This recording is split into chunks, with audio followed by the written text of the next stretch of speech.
Open lane pattern. Watch out for mergers. Distracted this rider completely. You gotta watch out for mergers. This is one of those. There's the lane. It's opening up. Watch out for that vehicle right to your right, switching over. There it is. Who here saw that too? Who cares about the license plate? Who saw that? Intersections and in town. Right now, I can already tell that this vehicle could switch over. Now, the reason why I say the open lane situation is that we have a big space cushion in front of us. It's open, and we want to have a good space cushion because then it's going to allow us to have that buffer zone when it comes to should I brake, should I swerve, do I have good line of sight, what's going on. But if somebody takes it, just kind of roll up the throttle and make yourself a new one. Just keep making yourself new ones. Make yourself new ones. If you have to make 20 of them in a ride to work or a ride home or wherever, that's not a big deal. You're constantly creating space cushions for yourself. Remember, that's the whole point of positioning for safety. So when we come up to here, we could easily get swerved into right there by that Mazda. But we're coming up to here. Our lane is moving quicker. Our lane is moving quicker. Their lane is not. Do you see how their lane is not moving? Well, not everybody's going to just stay in that middle lane like that Mazda. This one right here, it's starting to peak out. Okay, this vehicle right here is going a little, let's go ahead. It looks like a pair of glasses. This vehicle right here is going a little bit faster than this vehicle. And this vehicle is going to be like, I want to switch over here because this vehicle is going slow. Okay, I don't know what I'm making there. But you guys kind of get the picture where our lane is moving, their lane isn't. If you're that Jeep, you're constantly looking back and forth and like, I'm going to switch lanes. Who cares? And they switch lanes. If you would do that, they would do that. So pay attention when we see this happening in front of us, unfolding in front of us, prepare ourselves. How do we prepare? This right now, we're in a good staggered formation. This is plenty of room for this person to switch over. Hey, cool. They want to have a small space cushion behind this vehicle. Hey, that's up to them. We are staggered. So this is the moment of their back tires. This is our front tire. If they switch over, we have this big gap right here not to get hit. Now, if they take up our space and they're like right here, let's go ahead and get all this stuff right here. If they like take up our space and we're like right behind them and we can't see past this vehicle because this is the back end of it. Remember, we're trying to position ourselves for safety. And part of that is having good line of sight and then having a good escape path and space cushion. Well, they took our space cushion. Look at, we don't have any space cushion. Get out of the way, plan method. Come on now. We don't have a space cushion right here. We don't have a space cushion anymore. So they took it. So what we need to do is navigate around. Okay, we can switch sides. We can get over here on this line. We can get over here on this line, whatever we need to do. So we have good line of sight, good line of sight. Those are also our escape paths, and our space cushions are pretty much what we need when it comes to like a lane filtering position. But if we see a pattern like this, burn this into your memory right now. If we see this right now, we got to be paying attention. We got to be paying attention because they're going to be coming into our lane, and we need to apply some good brake pressure to get ourselves out of there. Just be better. That's all. You see, right there. This is a great observation. We're right behind this vehicle, and I know our motivation is to get side by side to see them, but we're right behind this vehicle, and we switch over because this lane is open, and we took it. That's exactly what the Jeep did. Get over yourself, dude. All right, everybody, we're gonna be jumping into this one. Let's get myself off the screen and let's take a look at this one. We saw this on Sunday. Let's see what happens here. What do you guys think? What did this person fail at, and what do you think they could have done better?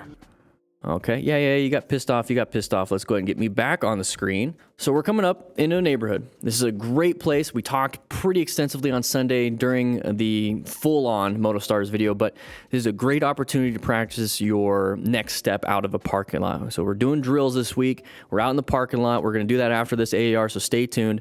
But after that, you're in a neighborhood, and you're just practicing your riding skills, your road strategy, because in a neighborhood, max 25, 35 miles an hour, depending, on the area. But let's say 25 miles an hour, you have so many opportunities for sides of the vehicles coming out of these intersections, driveways. And since everybody's going slow, you have plenty of time to react because you're going the speed limit. You're not going super fast. You're not going 55, 60, 70, 80. You're going 25. And so it's very easy to do some really good engine braking, some good progressive braking and everything. So we're coming up to here, and we do see that it is a turn coming up. You see the chevrons. Now, our vision is better than what the camera can perceive right now on the screen, so I'm pretty sure this person saw that there's going to be something coming up ahead, so we should be in orange stage, prepped and ready. We're covering those brakes. We're getting ready. We're positioning ourselves for safety because that's the whole thing here is that we're planning our ride. So every one of these AARs, we talk about planning our ride. You got to position for safety, so you're getting up to it. So you're slowing it down. You're positioning it, right? You're slowing it down. You're maybe getting into a different lane position here and there. I like middle. But who knows, you might see a road surface hazard up ahead in the middle, so you're kind of switching over. So that's part of what we're doing here is planning a ride. We're locating hazardous situations. It is a corner. It's a hazardous situations. Failure to negotiate corners is a major reason why people crash. We're assessing the relevant threats. That's what I was talking about, the road surface hazards. Hey, is there anything there? What's going on? And if we have to, we can navigate after threats, which is going to be, this person coming out. So right now we're positioned for safety. We're doing good. We're going to locate hazards. We see an we see a corner coming up. Hey, we located a hazard. Let's go ahead and cover our brakes. Let's find escape paths. We have a good space cushion everywhere. We're doing fine. We're doing fine. We're doing fine. And then all of a sudden, hey, dum-dum coming up. All right, cool. So now we're going to go back to planning our ride. Okay, are we in a good position? Yeah. Did we locate a hazard situation? Yeah. Did we assess a relevant threat? Oh, this might be. If they stop, it's not. And if they do come out, how are we going to navigate this active threat? Well, thankfully, we're only going like 25. Let's say 25. I know it says 35, but let's say we're going 30. We're going 30 miles per hour. We can swerve if we need to. We can easily kind of, if this person decides to come out. Oops, I hit myself. I hit myself, not hate myself. They come out. Let's say this is the back end right here, and this is the front end. So if we had to, we could just kind of go around them. We don't have to go crazy swerve. We don't have to swerve here. We don't have to crazy emergency brake. We have a decent space cushion to make some choices with some time. So we're coming up to here. We're going to roll up the throttle, apply some brakes. Sounds like he did. He had his hands up to flip them off. Okay, not a big deal, but we're coming up into a corner. You want to have those hands on the handlebars. I know you guys talk a lot of crap about me not doing that, but you know what? I don't have vehicles coming out. When I do, I have my hands on the handlebars. So right here, we could still maintain middle if they decide to continue going. If they stop right here, what is our option? So when it comes to planning a ride, we're constantly reassessing. Okay, we have a good position. We located a hazard. We're going to assess the situation if it's a relevant threat. And if we have to navigate, where's the new navigation? Where's the new escape path? Because we're putting ourselves in a position for safety if we're going into an escape path. So we're constantly just going boom, boom, boom, boom, boom, boom. It's going position, locate, assess, position, locate, assess, position, locate, assess, navigate, position. We're just constantly going back and forth through this. And that's going to keep you moving on the motorcycle in your lane so you have better visibility. It's going to keep you focused because you're paying attention to your mirrors because you need to have that 360 situational awareness. You're constantly looking for escape paths. You're constantly putting yourself in a position which is going to give you good line of sight and space cushions. Boom, constant, keeps you focused. Okay, so just tell yourself, plan method. I'm going to put it up on the board one more time because what we're going to be doing now is we're actually going to be going to the parking lot and we're going to be doing the Snake 2. We did Snake yesterday. The Snake 2 is going to be a lot of fun, but I can't wait to see you guys out there. Grab your gear, grab a donut, grab me a tray because I'm hungry, and let's head out there.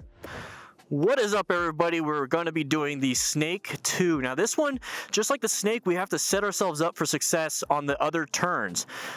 On Snake, it's that first turn that's a really sharp U-turn. This one, and I don't know, I'll just show you a bunch of this, but I'm pretty sure Nathan's going to put the diagram on the screen. We're going to do it nice and slow. I'm going to show you the demo, and I'm going to go super wide. As soon as I exit through here, or enter through here, I'm going to utilize this whole space. There we go. Around these two cones. Utilize this extra parking space because on the diagram you get 10 feet on this side. Turn the handlebars. You see how slow you can go and exit out. You can go slow by using a lot of that rear brake. Now I'm going to show you what it looks like if you don't go slow and you're not ready for it. I'm going to go ahead and cut it. Oh no. You see I have to do sharp turns. Now let's go and go fast on this one. Oh, I'm not going to make it. And that's what typically happens. And then boom, you crashed. So think of you out in the mountains and you screwed up that first turn because you're going too fast and you're having to overcorrect to make the second turn. It's just too late. And that's the whole point of this drill. We're going to practice understanding how speed affects your turning. All right, so here we go. We're going to go ahead and do it a little bit faster than the first demo, but the thing that we're doing differently here is that we're utilizing the concepts that we have is that we have to go wide on the first cone and we have to go wide on the other parts. Okay, so we have to slow it down on those parts. So slow, smooth is fast. If we can go faster by 1%, still being smooth, we're going to continue doing that the whole time. So we're going to go a little bit faster, but I'm going to go wide on this turn. Okay, there it is. Setting myself up here. Still going to go faster than I did the first time. There it is. So I didn't change the whole idea. I still had to go wide around this first turn, and then I also had to go wide over here. But if you're going too fast, trying to cut corners, trying to get the best time, trying to like, you're just thinking, no. Find the best practice, find the fundamental of it, and then just get a little bit faster, just like 1% faster. How can you make it just a little bit more with speed, body position, head and eye movement, friction zone, throttle control, where you place things, like just keep practicing, but don't try to go for speed, go for just being 1% better. And that encompasses so much more than just twist of the wrist. Let's go ahead inside. Let's talk about why it's important. What is the easiest motorcycle to learn on? Man, these are all pretty nuanced and impressive questions. Here's the thing, guys. There's no easy motorcycle to learn on. It's like, what's the best motorcycle? There's no real best motorcycle. What's the easiest though? It's gonna be the one that gives you the best ergonomics. So if you're short like me, but I have a 30-inch inseam, so calm down. You know, a lower seat height. So the Honda Rebel 300, 500, I loved that bike. It's so easy to sit on. Like you're low to the ground, you feel confident because you can flat foot it for someone my size, like really easy with a bend in the legs. And it was just comfortable. And it's low CC, that's kind of where we're getting at, 300. But if you're super tall, that's gonna be obnoxious. So you might wanna get like a Honda CRF 250L. It's more of a dual sport. And if you notice Honda so far, it's a higher seat height. It's a 250. You're gonna have a ton of fun. And if you want to upgrade, sure, I would still keep that bike. Maybe get another one. So now you have two, because low CC bikes are so fun. Sport bikes, they're a little bit higher seat height, but that might not be good for somebody with like a bad back, because you're leaning forward. So, but for a young gun, a little youngin' for like you guys, I'm 35. And I have bad back pain from firefighting, you might handle it well. Maybe you are a little bit taller. Not a big deal. Your back is strong, whatever. You don't have degenerative disc disease from firefighting for 11 years. So that might be something you could do.